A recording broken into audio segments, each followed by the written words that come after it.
धावपळ ही सगळ्यांच्याच घरी असते. सकाळ झाली म्हटलं की डब्याची धावपळ, कुणाच्या शाळेत पाठवण्याची धावपळ, तशीच आमच्याही घरी धावपळ असते.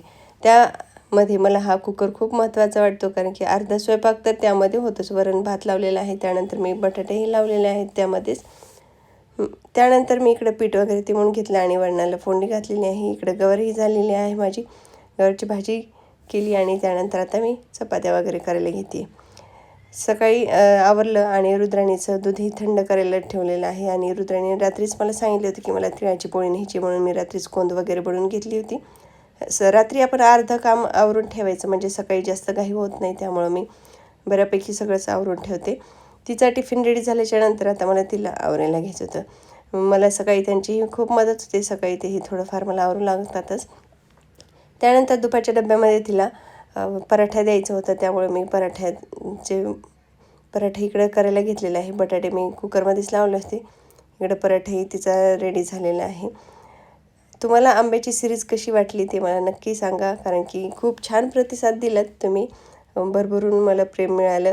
त्यानंतर त्यामध्ये खूप सारं सपोर्ट मिळालं आहे बऱ्यापैकी. असंच तुम्हाला कुठली सिरीज पुढे पाहायला आवडेल ते मला कमेंट करून नक्की सांगा. कुठली उन्हाळ्यामध्येच थंडावा वगैरे आवडेल का, किंवा काय आवडेल ते बघायला मला नक्की सांगा. का माझे डेली व्लॉग पाहायला मिळतील तेही मला कमेंट करून नक्की सांगा. ती गेल्याच्यानंतर मला थोडा वेळ मिळतो, त्यासाठी मी माझं एनर्जी ड्रिंक म्हणून थोडंसं फार हे व्हेजिटेबल्सचं मी ज्यूस बनवते आणि घेते. कारण की आपण पण स्वतःची काळजी घ्यायलाच पाहिजे.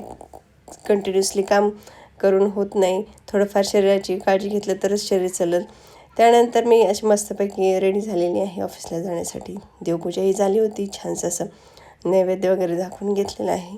वरण भात, चपाती आणि गवारची भाजी होती. तर चला मग अशा प्रकारे नैवेद्य वगैरे दाखवून घेतलं. आमचं जेवण वगैरे झालं आणि आम्ही निघालो आता ऑफिसला.